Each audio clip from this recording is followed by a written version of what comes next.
আমার নানি বাড়ি থেকে কিছুটা দূরে একটা পুরনো দোতলা বাড়ি ছিল। বহুকাল বাড়িতে কেউ থাকেনি। শোনা যায় বাড়িটি প্রায় ৮০ বছরের পুরনো হবে। দেশ স্বাধীন হওয়ার পর থেকে পরিত্যক্ত। বাড়িটা পুরনো হলেও এখনো বেশ মজবুত আছে। লোক দিনের বেলাতেও ওই বাড়ির সামনে যেতে ভয় পেত, কারণ ওই বাড়ি থেকে প্রায় বড় বিষধর সাপ বেরিয়ে আসতো। বাড়িটির ঠিক পিছনে ছিল জঙ্গলে ঘেরা একটা পুকুর, আর পুকুরের উপরেই বিশাল একটা শিমুল গাছ। পুকুরে যেতে হলে ওই বাড়ির সামনে দিয়ে যেতে হবে। যদিও ওই পুকুরে কেউ যায় না, লোকমুখে শোনা যায় নানান কথা। একবার কি হয়েছিল, একবার ঝড়ে ওই শিমুল গাছের বড় একটা ডাল ভেঙে যায়। একটা লোক ওই ডালটা কেটে নিয়ে এসেছিল। কে জানতো একটা কাটা ডালের কারণে তার জীবন চলে যাবে। পরের দিন সেই পুকুর থেকে পাওয়া যায় ওই লোকটির ভেসে থাকা লাশ। কেউ জানে না এই মৃত্যুর রহস্য। এমন আরো অনেক গল্প শোনা যায় ওই বাড়িটিকে নিয়ে। আমি প্রায় নানি বাড়িতে ঘুরতে যেতাম, কারণ ছিল আমার মামাতো ভাই। ও আমার থেকে 4 বছরের বড়।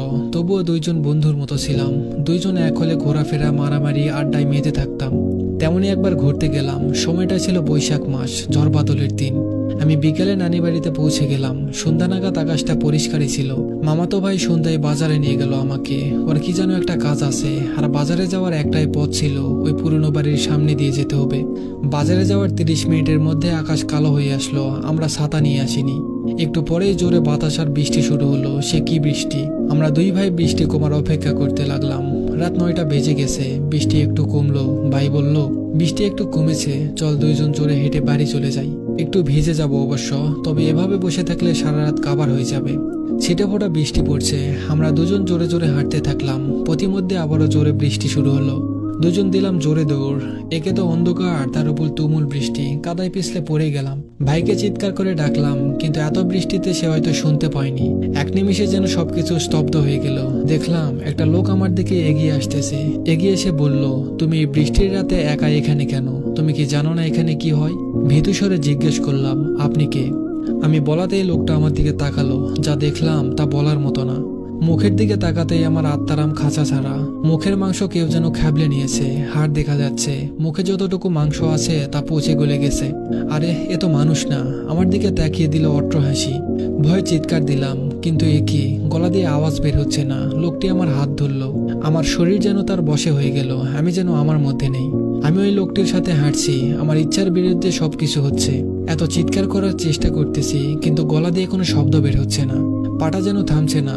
ওই লোকটার পেছন পেছন চলে গেলাম সেই শিমুল গাছটার কাছে। কোনোভাবেই থামতে পারলাম না। আমার পুরো শরীর যেন অন্য কারো কন্ট্রোলে। লোকটা আমার হাত ধরে পুকুরে নামছে। আমি ওই লোকটার সাথে পুকুরে নামছি।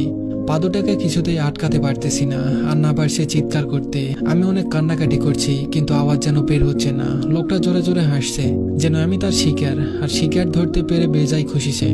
তারপর আর কিছুই মনে নেই। চোখ খুলে দেখি আমাকে ঘিরে দাঁড়িয়ে আছে আমার বাড়ির সবাই, আর আমি ঘরে শুয়ে আছি। সকাল হয়ে গেছে। আমি তাহলে বেঁচে আছি। তাহলে কালকের এই ঘটনাটা কি ছিল? আমার মুখে কোনো কথা নেই, শুধু এক মনে এসব ভেবে যাচ্ছি। ভাই বলে উঠলো, কাল রাতে তুই আমার পেছনে পেছনে আসতে আসতে হঠাৎ ওই পুকুর পাড়ে চলে গেছিস কেন?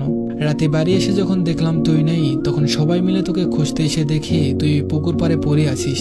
মনে মনে ভাবতে লাগলাম, গতকাল রাতের ঘটনাটা তাহলে সত্যি। আর এটাও বুঝে গেলাম কিভাবে ওই লোকটির মৃতদেহ পানিতে ভাসা অবস্থায় পাওয়া গিয়েছিল। হয়তো সবাই সময় মতো আমাকে খুঁজে না পেলে আজ আমিও লাশ হয়ে বাড়ি ফিরতাম।